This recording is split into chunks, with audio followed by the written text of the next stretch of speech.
Mafalde alla Michelangelo.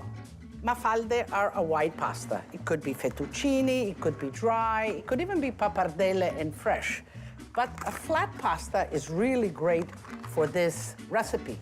In Fiorentina, Florence, the house of Michelangelo, and Michelangelo, it's recorded, liked his spinach prepared this way, with pignoli nuts, raisins, and ricotta.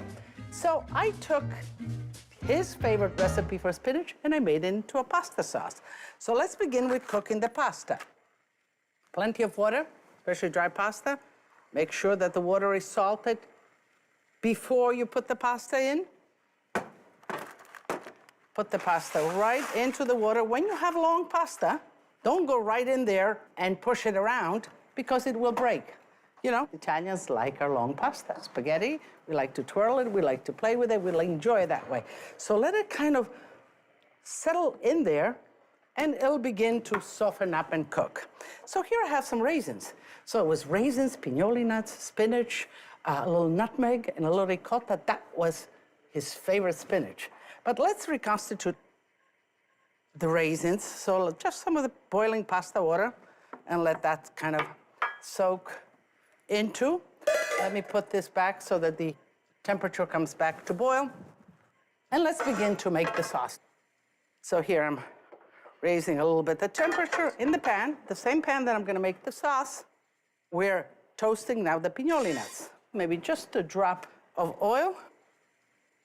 When I was growing up in Italy, we used to go forage for pine nuts. So there's a big pine tree that has these pine cones, and between the scales of the pine cones, the nut itself is lodged. And as kids, you know, the boys used to go up on the tree and gather it. Us girls would sit underneath, rock on rock. We would crack these nuts, and we would get the pine nuts. Whenever you cook with any nuts, if you toast it a little bit, whether in the pan or whether you give it a little bit in the oven, you bring out all of those wonderful aromatic oils. Stand by the pan because they do scorch readily. You just want that kind of toast. Let's check the pasta. It's important that you, especially dry pasta, that you mix it periodically so that it doesn't stick together. But you do not want oil in the pasta water. You want to cook the pasta just in water and salt. Pasta has a little bit of starch that stays on the outside. So therefore, if you put the oil, you lubricate that, and the sauce cannot adhere to the pasta.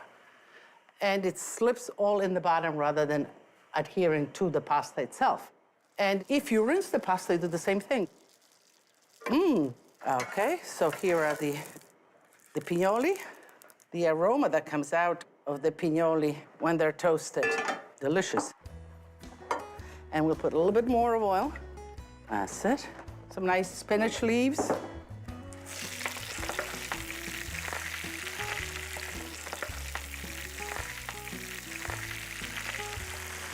Okay, so now we can just lower it a little bit. Just a little bit of salt. And at this point, the raisins, let's just drain them out and put them in. Maybe a little bit just even of the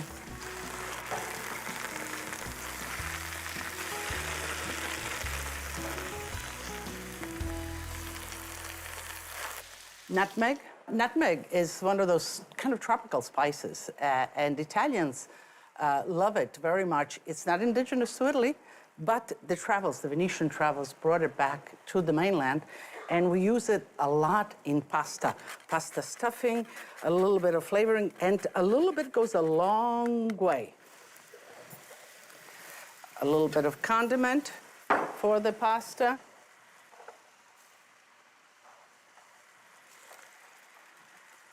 A little bit of the pasta cooking water. And now we'll add the ricotta. Sheep's ricotta is quite pronounced and delicious. This is cow's milk ricotta, which is kind of milder. But you know, you can play with those elements in making the flavor of the sauce more or less intense or more to your liking. Okay, the pasta should be cooked. And I just fish it right out of the water just like that.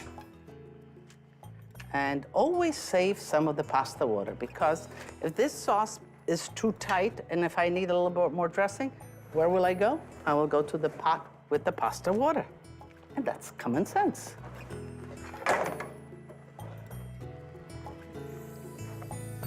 When you dress the pasta with the sauce, always make sure that the pasta is a little bit undercooked. So then you finish cooking it right in here. And what did I tell you a little bit about the pasta water?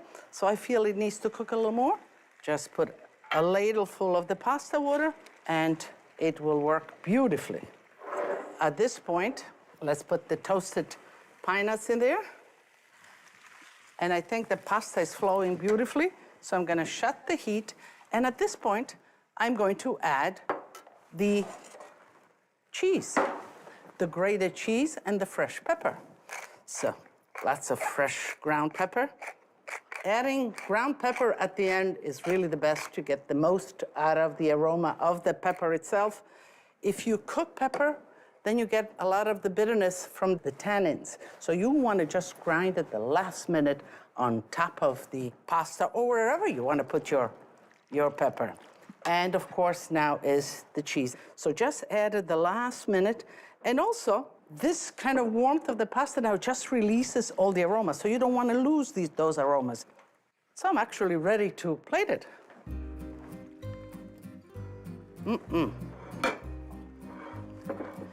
Make a little nest, a nido. Keep the pasta warm this way in a deep plate, just like that.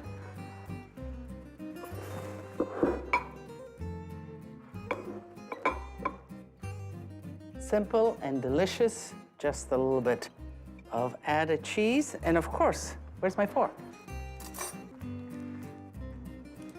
Well, a pasta fit for Michelangelo. But I would say not only Michelangelo, I would say for your family too.